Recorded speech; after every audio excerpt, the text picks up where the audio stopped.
Cette vidéo est sponsorisée par Igral et non pas Iral. Parce que Iral, ça c'est moi, ça. Il râle tout le temps, il est pas content. Igral, c'est un site, une appli et une extension qui te rembourse une partie de tes achats en ligne grâce au cashback. Igral cumule jusqu'à 1800 marchands partenaires comme Oscaro, Cdiscount ou SNCF. Alors le concept de cashback, il est très simple. T'achètes des trucs et tu gagnes de l'argent. Bah t'en perds moins. C'est un peu comme une réduction. Voilà, c'est une réduction, qu'est-ce que tu te racontes? Cashback. L'utilisation d'Igral est très simple. Une fois sur le site partenaire, vous activez le cashback et à vous les euros. Putain, il y a un moustique en... Mousticos, Didi, viens là. Viens prendre un peu de cashback dans ton nez. Hop. Igral. Le gros plus Igral, c'est que tu peux cumuler du cashback, des codes promo, des soldes, récupérer ta cagnotte des 20 € et tout ça gratuitement, en toute sécurité.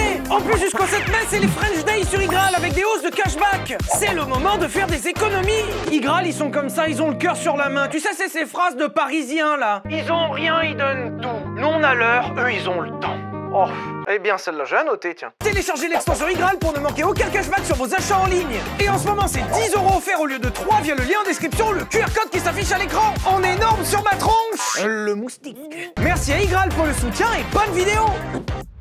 Le début des années 2000 en automobile est un âge d'or. Tous les constructeurs vont se lancer dans un concours de zigounettes. Et évidemment, chez les constructeurs premium, c'est l'effervescence. En 2002, Ferrari dégaine avec la Enzo. Et rien que le nom de la bagnole, Enzo, veut dire pour Ferrari que c'est la voiture du siècle. T'imagines les espérances et l'amour qu'ils ont mis dans cette caisse pour lui donner le nom du créateur de la marque. Porsche va dégainer très vite derrière ça avec la Carrera GT. Et la recette, elle est pas compliquée. V10 de compétition, châssis incroyable, pommeau en bois, bref. Et tout ce petit monde qui commence à s'affoler, ça fait peur à plein d'autres constructeurs, et notamment Mercedes. Mercedes aimerait beaucoup aller se battre sur le segment de la supercar, sauf qu'ils ont un problème, ils savent pas faire. Alors oui, ça paraît incroyable dit comme ça qu'un constructeur comme Mercedes ne sache pas faire une supercar, mais pourtant en 2003, c'est une réalité. Et cette lacune date pas d'hier, puisque déjà dans les années 80, Mercedes faisait appel pour ses modèles sportifs à Porsche. Par exemple, la 500e cache dans ses entrailles un moteur retravaillé par Porsche. Ce qui les amènera même à collaborer avec AMG, qui à la base était un préparateur indépendant et qui finira par devenir leur griffe sportive officielle. Parce qu'en fait, ils savaient tellement pas faire des voitures sportives qu'ils ont préféré racheter un mec qui faisait des voitures sportives avec leur voiture. Et si en 2003, Mercedes se retrouve face à un casse-tête, ils vont faire appel pour le résoudre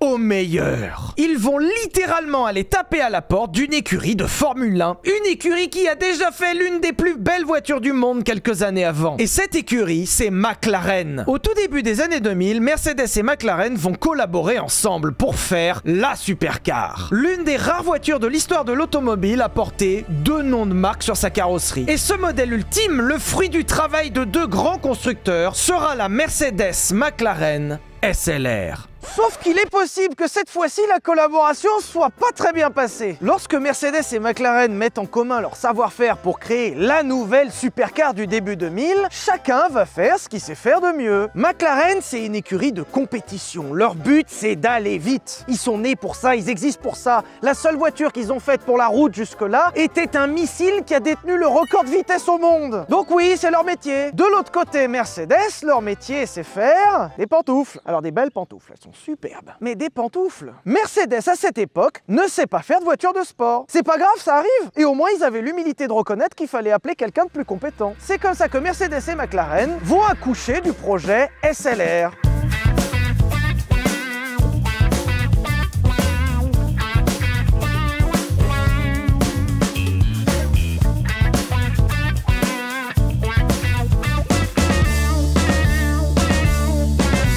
Lorsque Mercedes passe commande auprès de McLaren pour sa nouvelle supercar, l'idée c'est de faire une voiture performante. Pas forcément parce que Mercedes le veut, mais parce que Mercedes n'a pas vraiment le choix. Disons qu'en face on a Ferrari avec la Enzo, Porsche avec la Carrera GT et Ford va bientôt ressortir une nouvelle GT40. Donc disons que sur le marché ça commence à cogner sévère. Donc si en 2003 Mercedes sort pas un truc qui déboîte un peu, ils vont vraiment passer pour des cons. McLaren, supervisé par Gordon Murray dont je vous avais déjà parlé, a réalisé un travail exceptionnel.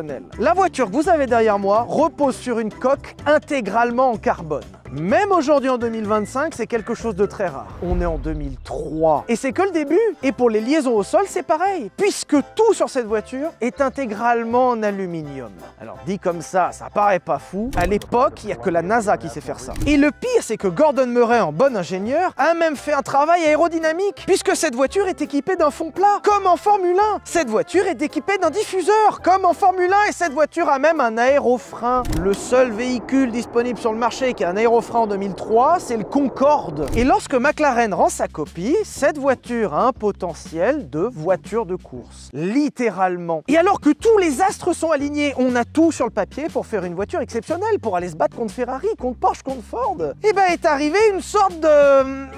quiproquo. Et le problème, c'est que lorsque McLaren rend sa copie, Mercedes est à la fois très content et à la fois très emmerdé. La moyenne d'âge des acheteurs à l'époque de Mercedes est supérieure à 70 ans. La moyenne. Et lorsque Mercedes veut sortir ce modèle et surtout le vendre, ils se rendent compte d'une chose. Quelle personne de 70 ans va acheter ça? Surtout que Mercedes, ils les connaissent bien leurs clients. Ils sont friands de confort, de silence, de luxe, de cuir, de climatisation. Pas d'une voiture faite pour gagner les 24 heures du Mans. Et lorsqu'il s'agit de finaliser la voiture, Mercedes est juste très embêté. Qu'est-ce qu'on va dire à Gordon Murray qui nous a fait une Formule 1 pour la route, sachant que cette voiture, on peut juste pas la vendre? Et à ce moment-là, Mercedes va commencer à flipper. Mercedes commence à avoir peur d'avoir mis des milliards d'euros de développement pour faire un truc qui ne se vendra pas. Alors Mercedes, en voulant rattraper le projet, va assaisonner ce qu'a fait McLaren et va y rajouter une touche Mercedes. Les clients de Mercedes, ils veulent du confort, ils veulent du luxe, ils veulent de l'élégance distinguée. Et c'est ce que Mercedes va offrir. Alors que McLaren était en charge du châssis et de l'aéro, Mercedes était chargé du moteur, de la boîte et de l'intérieur. Et pour le moteur, en vrai, ça partait pas si mal. Mercedes a pris le V8 5 litres 4 AMG qu'on trouvait dans la gamme des 55 AMG et en a fait une version franchement énervée, puisqu'on a ici 626 chevaux et 800 Nm de couple. Et même si en soi les valeurs sont exceptionnelles, dans l'absolu, ça reste un moteur de camion. Surtout quand les concurrentes ont des V10 et des V12 Atmo. Alors autant ça sous le capot d'une Ford, c'est pas choquant, autant sous le capot d'une Mercedes, ça a commencé à faire tiquer les clients. Mais c'était que le début. Si on se remet dans le contexte des années 2000, la boîte mécanique était plus vraiment à la mode. C'est pas vraiment noble et pas vraiment performant. Surtout quand tu vois que toutes les voitures de compétition passent à la boîte automatique. Et Mercedes, ils ont très bien compris ça. Et eux aussi veulent faire une boîte auto, mais ils vont la faire façon Mercedes.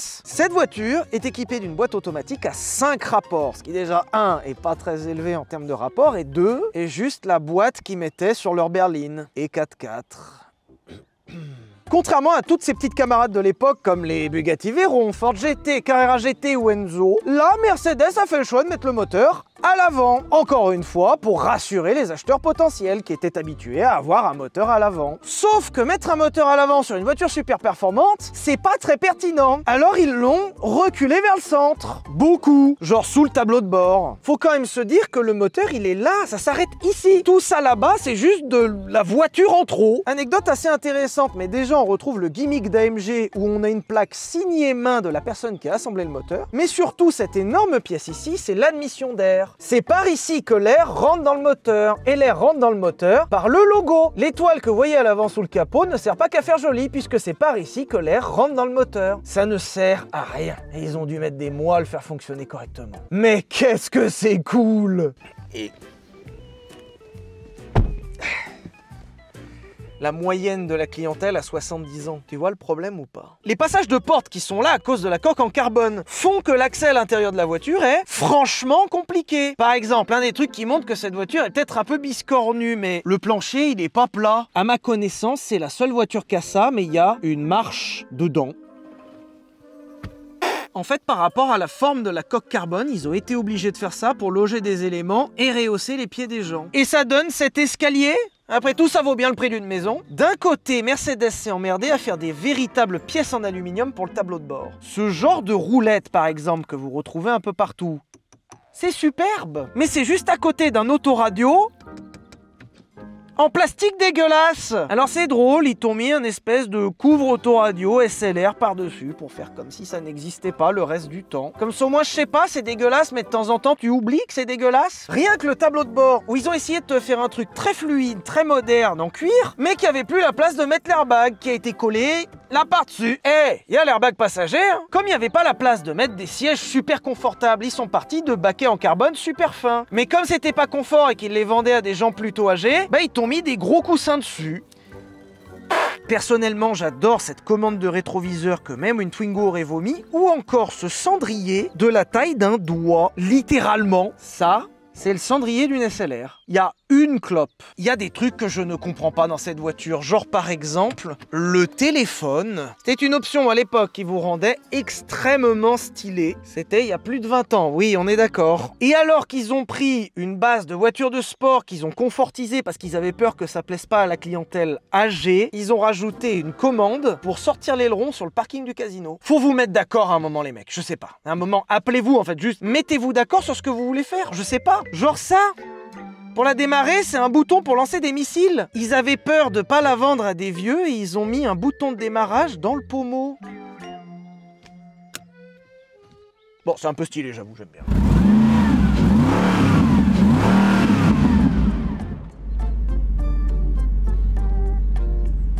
On va aller rouler. Mise à feu, tu soulèves. Oh, messieurs, dames, Sa Majesté la Mercedes McLaren SLR.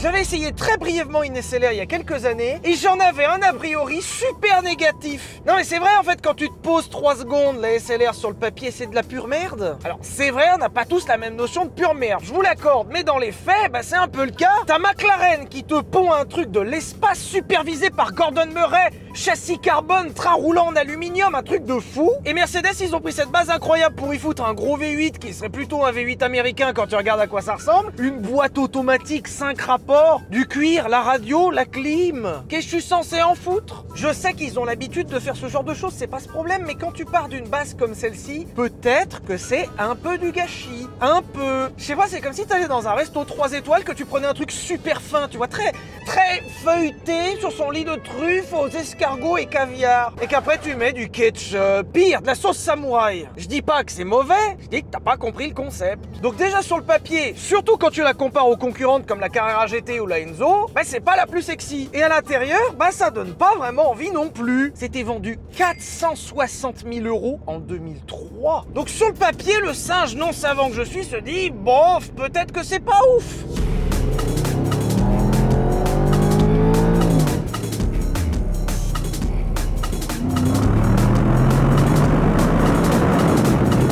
Comment ça marche, sa grand-mère? Nous sommes en présence d'un missile.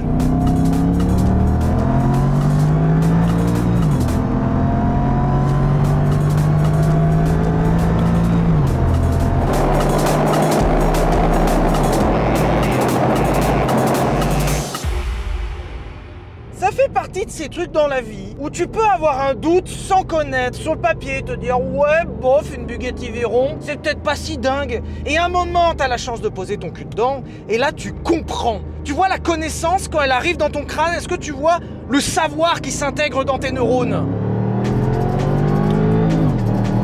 Sa mère, comment ça marche? Actuellement, on est 2 personnes à avoir le tonnerre sous le pied droit. Il y a Zeus et il y a moi.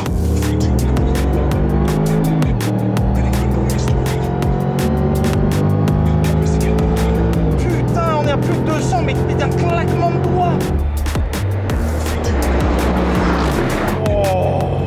Le truc qui me surprend le plus actuellement, et je vous jure que c'est vrai, c'est difficile à croire que physiquement un objet si gros puisse se déplacer si vite. Je viens de voir un éléphant taper un sprint et battre Usain Bolt. C'est exceptionnel comment c'est vif. Tu sais, il y a des voitures où il y a une émotion. C'est une expérience émotionnelle à vivre. Tu te dis, là, j'ai ressenti quelque chose. Là, actuellement, déjà, premièrement, je ressens plus de la peur que du plaisir. Mais deuxièmement, c'est une saveur que t'as jamais vue. Je te présente un ingrédient que t'as jamais vu, que t'as jamais entendu. On te dit, t'inquiète, c'est super bon. Eh ben, je confirme, putain.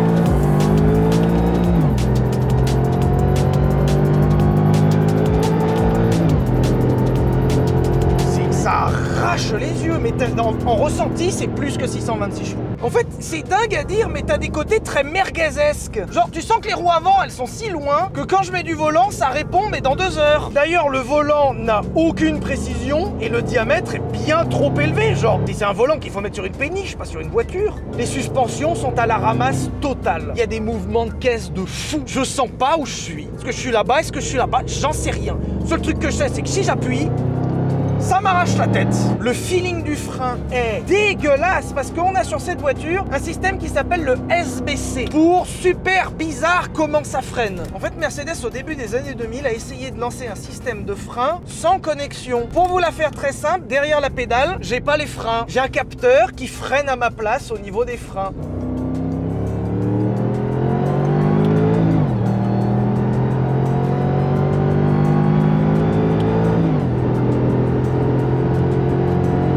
En fait, le système de frein sans fil permet de mettre plusieurs cartographies dans le frein. Par exemple, à haute vitesse, j'appuie très peu, mais ça freine très fort. Et inversement, en ville, je vais appuyer très fort et ça freinera très peu. Pour s'adapter à ce dont j'ai besoin sur le papier. Parce que dans les faits, je sens rien, jamais. Ça freine jamais bien pareil comme j'ai envie. Hein, tu vois, j'arrive sur un gros virage, je suis un peu gros, je mets frein. J'en ai mis un peu, y a rien. Je dois en mettre beaucoup, ça freine d'un coup. La boîte de vitesse, par exemple, qui était le plus gros reproche qu'on a fait à cette voiture, puisqu'on a une boîte auto 5. Tu montes ça sur un chariot élévateur, pas une supercar. Et bah dans les faits, elle est vraiment pas si mal. Tu vois, je m'attendais à ce que ça soit lent. En vrai, ça passe les rapports assez rapidement. C'est juste que t'as rien et d'un coup tout.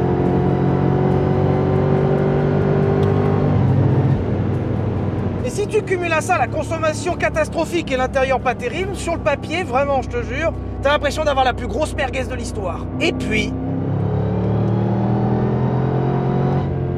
c'est incroyable! Justement, je vous en parlais il y a pas longtemps de la Ford GT, qui est une voiture extrêmement homogène. Elle a rien à proposer de particulièrement phénoménal, mais tout va très bien ensemble et ça crée une super sauce. Là, il y a rien qui va ensemble. La voiture est un grand collage de plein de trucs super bien, mais personne n'a envie de travailler ensemble. Tout ensemble, tu te dis c'est merveilleux. Bah non. C'est une grosse merguez. C'est un tyrannosaure en talons qui court vite avec des lasers, une selle sur le dos et qui parle espagnol. Impossible de savoir comment ils ont fait, mais c'est tellement cool.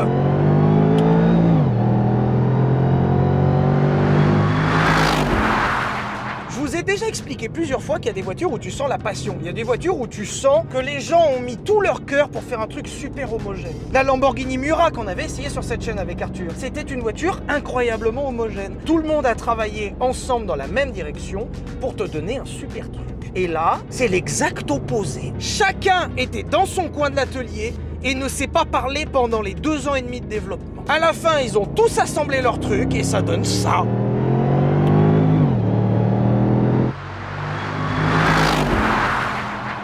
Tu pourrais te dire, c'est une caisse de bad boy à conduire comme si tu l'avais volée, mais même pas. T'es une boîte auto 5 et t'as des suspensions de vélo. Alors du coup, tu te dis quoi? C'est une voiture de vieux, mais même pas. T'as un châssis de l'espace, tu peux pas rentrer à l'intérieur. Et personne de sain d'esprit de plus de 60 ans ne va acheter ça. Et en même temps, avec les chevaux que ça fait, de toute façon, il va faire un infarctus. Et dans le même temps, je saurais pas vous dire pourquoi ni comment, j'adore l'engin.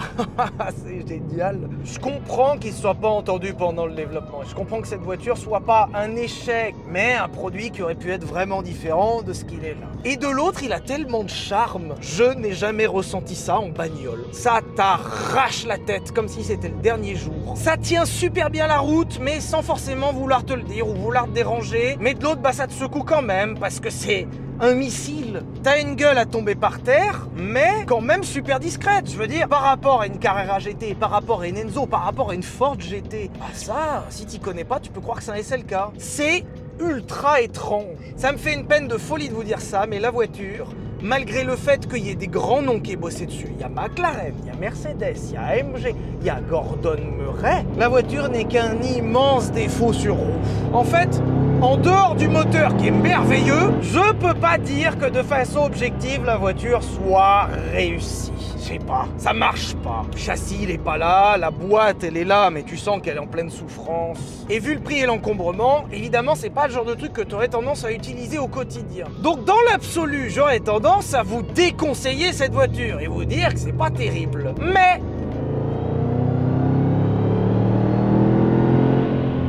en fait, c'est trop bien. Achetez-moi ça tout de suite, c'est incroyable. Sans faire exprès, ils ont fait une super caisse. Et ça, c'est un peu dingue.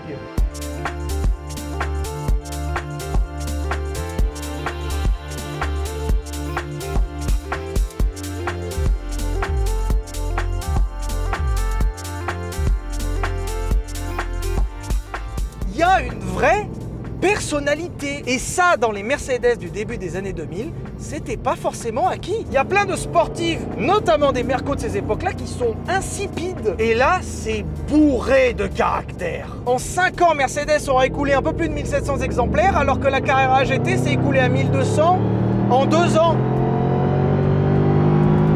Et que c'est Porsche qui a arrêté de les produire, sinon ils en auraient vendu plus.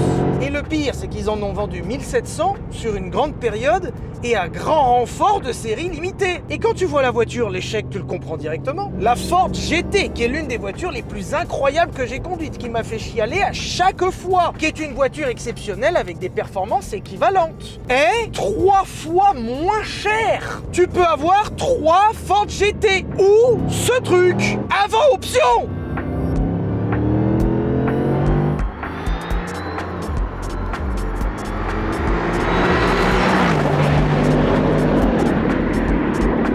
Et bah, ils avaient quand même raison de l'acheter.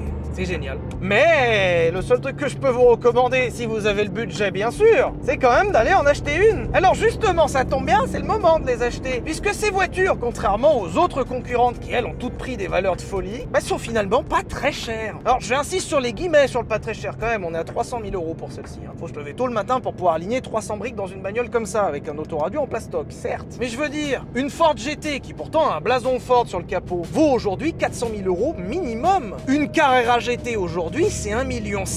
Et encore pour les modèles d'entrée de gamme. Une Ferrari Enzo, c'est devenu intouchable, ça vaut 5 millions. Et au milieu, t'as ça à 300 000 €, moins cher que le prix neuf.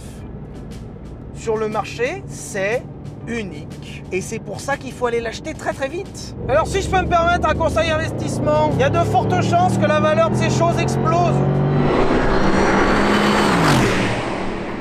Si vous avez 300 000 € bien évidemment.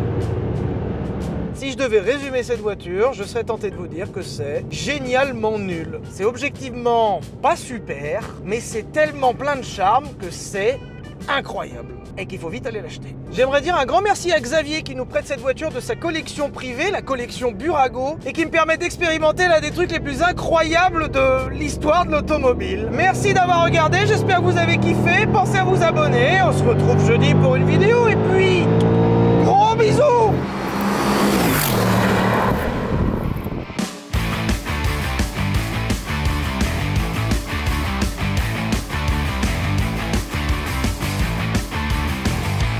Pof, je fume, t'es comme ça.